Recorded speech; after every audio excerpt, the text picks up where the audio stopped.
Hello दोस्तों, PW only IAS के इस यूट्यूब चैनल पर आप सबका स्वागत है। हम लोग लेकर आए हैं आप सबके लिए एक नई वीडियो सीरीज, जिसके अंदर हफ्ते भर की विज्ञान और प्रौद्योगिकी से जुड़ी हुई समसामयिक की घटनाओं के बारे में डिस्कशन होगा।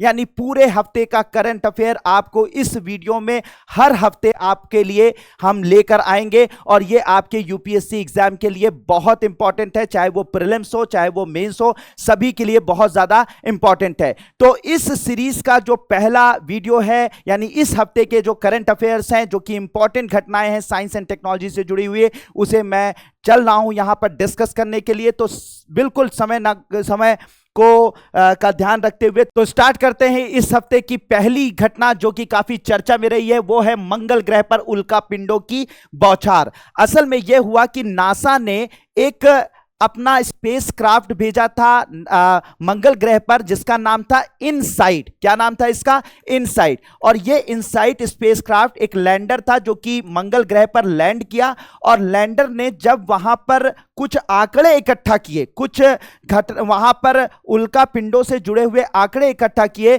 तो पाया ये कि वहां पर लगातार उल्का पिंडों की जो बौछार हो रही है, जितनी हम कल्पना कर रहे थे उससे कहीं ज्यादा, यानी अभी तक जो हमें पता था उससे कहीं ज्यादा है। यानी कि लगभग माना यह जाता है कि सालाना 280 से लेकर लगभग 360 उल्का पिंड पृथ्वी मंगल ग्रह से टकराते हैं, और यह मंगल ग्रह से टकराकर वहां पर लगभग 8 मीटर, औसतन 8 मीटर के गड्ढे बना देते हैं। यानी 8 मीटर के एवरेज गड्ढे बनाने वाले लगभग 280 से लेकर 360 उल्का पिंड सालाना मंगल ग्रह से टकराते हैं। यह कैसे पता चला? यह पता चला इनसाइट नाम के लैंडर जो कि नासा ने भेजे थे उसके आंकड़ों के आधार पर। और ये जो आंकड़े आए हैं, यानी ये जो आपका आया है, ये अभी तक जो हमें पता था उससे लगभग ये 5 गुना ज्यादा है। मतलब अभी हमें जो पता था, जो भी हमें पता था कि सालाना उल्का पिंड मंगल ग्रह से टकराते हैं, तो उस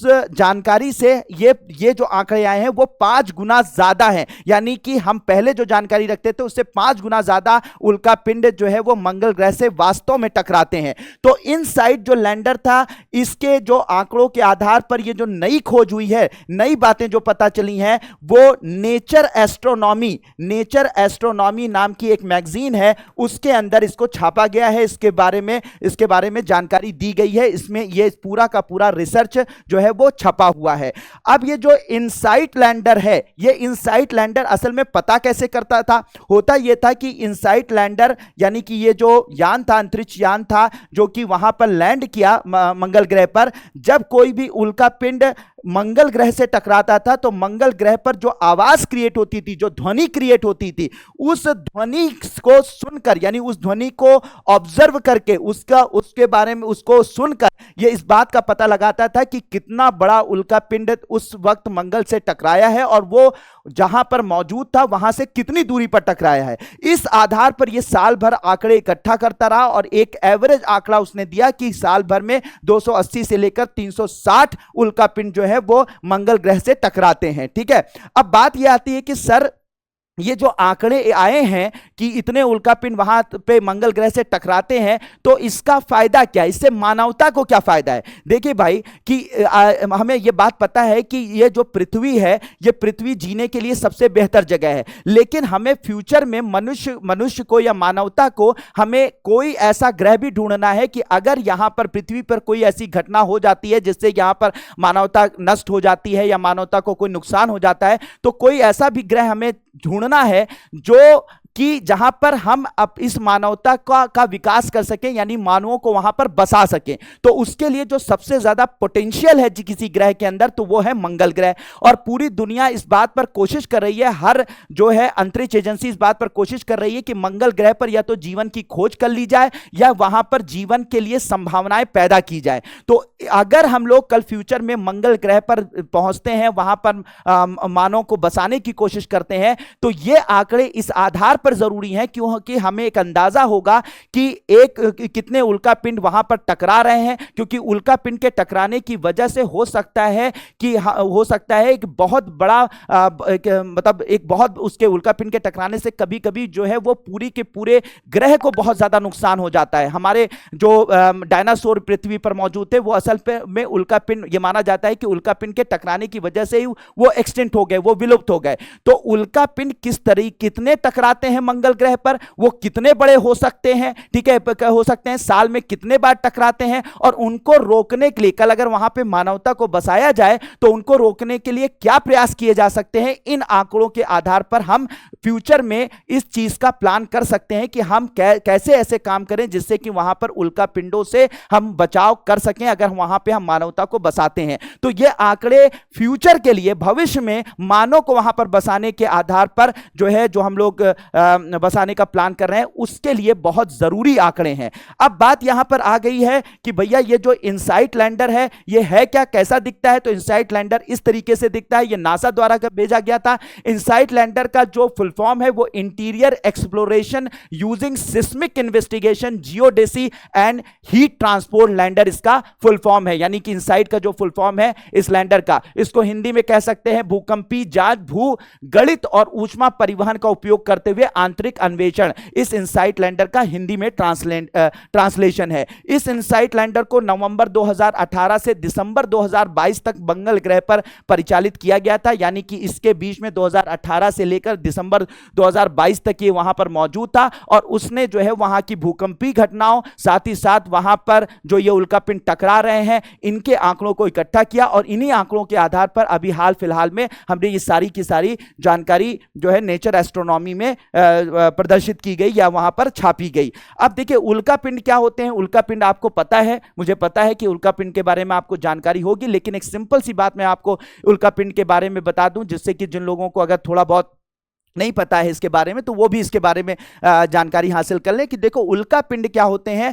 पत्थरों के या कुछ एक अंतरिक्ष में मौजूद, हमारे सौर मंडल में मौजूद पत्थरों के टुकड़े होते हैं और ये जो पत्थरों के टुकड़े होते हैं बहुत सारे मिनरल्स, बहुत सारे खनिज पदार्थों से बने हो सकते हैं। और ये जो पत्थरों के छोटे छोटे जो टुकड़े होते हैं ये असल में एक बहुत बड़े एरिया में पाए जाते हैं और इसे एस्ट्रॉइड बेल्ट कहा जाता है। इसे क्या बोला जाता है? मेन एस्ट्रॉइड बेल्ट के नाम से इसे जाना जाता है। इस पूरे एरिया में ये पाए जाते हैं और ये जो एस्ट्रॉइड बेल्ट है जहां पर ये हम एस्ट्रॉइड पाए जाते हैं, यानी कि ये जो आपके एस्ट्रॉइड्स मौजूद हैं वो असल में मार्स यानी कि मंगल ग्रह और साथ ही साथ जुपिटर यानी बृहस्पति ग्रह के बीच में ये एरिया है। इसे ही एस्ट्रॉइड बेल्ट बोलते हैं और यहीं पर ये सारे के सारे वहां पर मौजूद हैं। ठीक है, सारे के सारे मौजूद होते हैं। तो जब कभी भी पृथ्वी के गुरुत्वाकर्षण से ये आकर्षित हो जाते हैं, छोटे छोटे ये जो पत्थर के टुकड़े हैं, तो ये इधर की तरफ मूव कर जाते हैं, अर्थ की तरफ मूव कर जाते हैं, चंद्रमा की तरफ मूव कर जाते हैं, मार्स की तरफ मूव कर जाते हैं। तो ये किसी ग्रह के या किसी उपग्रह के ग्रेविटी से अट्रैक्ट होकर उनकी तरफ मूव कर जाते हैं और कभी कभी ये बहुत ही ज्यादा खतरनाक साबित होते हैं किसी ग्रह के लिए। ठीक है, तो ये मैंने आपको एक छोटी सी जानकारी इसके बारे में भी दे दी कि एग्जैक्टली ये एस्ट्रॉइड्स होते क्या हैं। ये एक तरीके से आपने जो ये इंफॉर्मेशन पढ़ी उल्का पिंड होते क्या है इसके बारे में मैंने आपको जानकारी दी। तो होप कि ये बात आपको समझ में आ गई होगी। अब दूसरी इंफॉर्मेशन हम लोग देखते हैं, टॉप क्वार्क यानी हिग्स बोसॉन का सबसे करीबी कण। तो अभी हाल फिलहाल में क्या हुआ है कि यूरोप में एक लार्ज हैड्रॉन कोलाइडर नाम का एक एक्सपेरिमेंटल, जो कह सकते हैं एक एक्सपेरिमेंट की एक जगह है जिसे लार्ज हैड्रॉन कोलाइडर बोला जाता है। एक तरीके से एक वेधशाला, एक ऑब्जर्वेटरी है। वहां पर क्या है कि भौतिकविदों ने टॉप क्वार्क का जो द्रव्यमान है उसको सटीक द्रव्यमान को खोजा है कि ये जो टॉप क्वार्क होते हैं इनका सटीक द्रव्यमान कितना होता है, इसके बारे में पता लगाया है। कहां पर पता लगाया गया है? लार्ज हैड्रॉन कोलाइडर, जो कि यूरोप में मौजूद है। एक तरीके की ऑब्जर्वेटरी है, एक तरीके का की वेधशाला है जहां पर ये सारा एक्सपेरिमेंट किया गया और साथ ही साथ इस लार्ज टॉप क्वार्क के बारे में जानकारी हासिल की गई। अब सवाल ये उठता है कि ये टॉप क्वार्क होते क्या है। सबसे पहले देखिए क्वार्क क्या होते हैं। क्वार्क असल में जो हमारे, देखिए एक बात आपको पता ही होगी कि हमारे जो कोई भी परमाणु होता है, तो जो भी परमाणु होता है, परमाणु आपको पता है कि 3 बेसिक पार्टिकल यानी 3 एलिमेंट्री पार्टिकल से मिलकर बनता है। एक को हम लोग क्या बोलते हैं, इलेक्ट्रॉन बोलते हैं, ठीक है, दूसरे को हम लोग क्या बोलते हैं, प्रोटॉन बोलते हैं, और तीसरे को हम लोग क्या बोलते हैं बच्चों, न्यूट्रॉन बोलते हैं, ठीक है। इन 3 एलिमेंट्री पार्टिकल से हमारा परमाणु बना होता है। जो भी पदार्थ हमारे चारों तरफ दिखते हैं वो पदार्थ कहलाते हैं। जो भी कुछ आपको आसपास में दिख रहा है वो सब पदार्थों से बना हुआ है, और पदार्थों के जो सबसे छोटे कण होते हैं उन्हें हम लोग परमाणु बोलते हैं। और यह परमाणु 3 एलिमेंट्री पार्टिकल से बना होता है, जिसे इलेक्ट्रॉन, प्रोटॉन और न्यूट्रॉन कहते हैं। तो इसमें जो प्रोटॉन और न्यूट्रॉन को बनाता है, यानी जिससे प्रोटॉन और न्यूट्रॉन बनते हैं, ठीक है। और यह भी याद रखिएगा, ये जो प्रोटॉन और न्यूट्रॉन होते हैं, माना यह जाता है कि जो परमाणु होता है ये एक तरीके से कुछ इस तरीके से इसका स्ट्रक्चर होता है, बीच में इसके नाभिक होता है, और इस नाभिक के अंदर प्रोटॉन और न्यूट्रॉन नाम के पार्टिकल्स पाए जाते हैं, और इसके चारों तरफ यानी नाभिक के चारों तरफ इलेक्ट्रॉन चक्कर लगाते हैं। ऐसा माना जाता है, परमाणु ऐसा दिखता है। परमाणु के बीच में क्या होता है, नाभिक होता है, और उसके चारों तरफ इलेक्ट्रॉन जो है वो चक्कर लगाते रहते हैं। अब ये जो नाभिक में प्रोटॉन और न्यूट्रॉन बना हुआ है, तो माना यह जाता है कि ये प्रोटॉन और न्यूट्रॉन जो बने हैं वो असल में जिस छोटे पार्टिकल से मिलकर बने हुए हैं उसे हम लोग क्वार्क कहते हैं। क्या बोलते हैं, क्वार्क के नाम से जाना जाता है, ठीक है। तो क्वार्क, आपको होप की बात समझ में आ गई होगी। क्वार्क वो पार्टिकल है जो प्रोटॉन किसी भी एटम के अंदर, किसी परमाणु के अंदर प्रोटॉन और न्यूट्रॉन के जन्म के लिए जिम्मेदार होता है, यानी उसको बनाने के लिए जिम्मेदार होता है, ठीक है। ये बहुत ही एलिमेंट्री पार्टिकल है, ठीक है, पार्टिकल है। अब ये जो टॉप क्वार्क है, इसका ये टॉप क्वार्क अभी तक वैज्ञानिकों द्वारा खोजा गया सबसे भारी कण होता है। टॉप क्वार्क जो होता है वो क्या होता है, अभी तक वैज्ञानिकों ने जो सबसे भारी कण खोजा है वो टॉप क्वार्क है, और यह जल के अणु से 10 गुना भारी होता है, या तांबे के अणु से लगभग 3 गुना भारी होता है, तथा कैफीन के पूर्ण अणु से लगभग 95% अधिक भारी होता है। तो मतलब यह है कि यह किसी एटम के जो